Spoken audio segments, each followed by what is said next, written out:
Assalamualaikum warahmatullahi wabarakatuh. Alhamdulillahirabbil alamin wa bihi nasta'in ala umurna waddin. Assalatu wassalamu ala asrofil anbiya'i wal mursalin wa ala alihi washabihi ajmain, amma ba'du. Yang pertama-tama marilah kita panjatkan rasa syukur kita kehadirat Allah Subhanahu wa taala yang mana kita masih dapat diberikan nikmat sehat wal afiat. Kedua kalinya selawat serta salam tidak pernah kita lupa kepada junjungan kita Nabi Agung Muhammad Sallallahu Alaihi Wasallam. Semoga kita mendapatkan syafaat kelak di yaumil qiyamah. Amin amin ya robbal alamin. Baik, izinkan perkenalkan diri. Nama saya Syahrul Mujib, kelas HTNJ, ingin menyampaikan materi tentang kelompok 8, yaitu tentang hubungan antara moral dan hukum dalam Islam.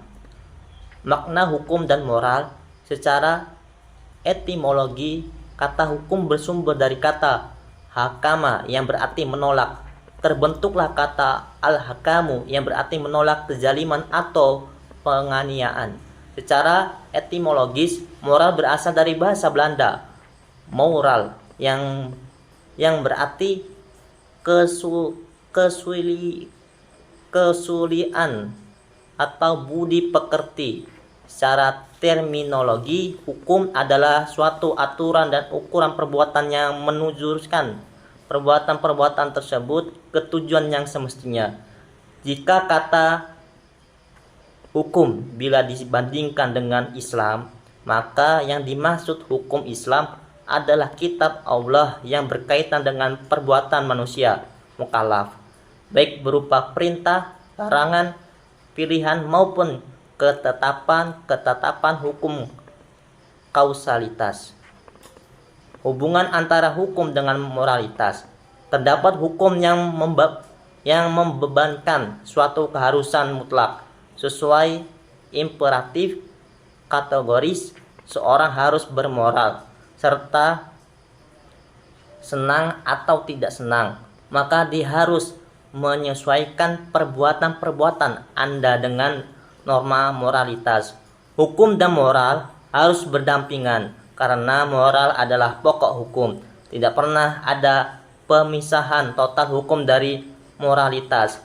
Hukum dan moralitas dalam pandangan Islam, hukum Islam adalah seperangkat peraturan berdasarkan wahyu Allah dan sunnah Rasul tentang tingkah laku manusia mukallaf yang diakui dan diyakini berlaku dan mengikat untuk semua umat yang beragama Islam. Berbeda dengan agama-agama lain, karena Islam tidak mengkhotbahkan spiritualitas yang mandul. Dalam Islam, hukum dan moral tidak bisa dipisahkan satu sama lain berdasarkan fungsi utama. Hukum Islam mengklasifikasikan tindakan yang berkenan dengan standar mutlak baik dan buruk yang tidak dapat ditentukan secara rasional, karena Allah sendirilah yang mengetahui apa benar-benar baik dan buruk. Hukum dan moralitas dalam pandangan Islam, masyarakat Islam secara ideal harus sesuai dengan kitab hukum sehingga tidak ada perubahan sosial yang mengacukan atau menimbulkan karakter dan bermoral dalam masyarakat. Hukum Islam harus berjalan sesuai dengan prinsip-prinsip moralitas seperti yang dinyatakan oleh Islam. Hukum Islam memberikan ketentuan bahwa kaidah kesulian tidak boleh bertentangan dengan syarat-syarat yang termaktub dalam Al-Quran dan Sunnah. Baik, itu saja materi yang bisa saya sampaikan. Kurang lebihnya mohon maaf. Saya akhiri. Wassalamualaikum warahmatullahi wabarakatuh.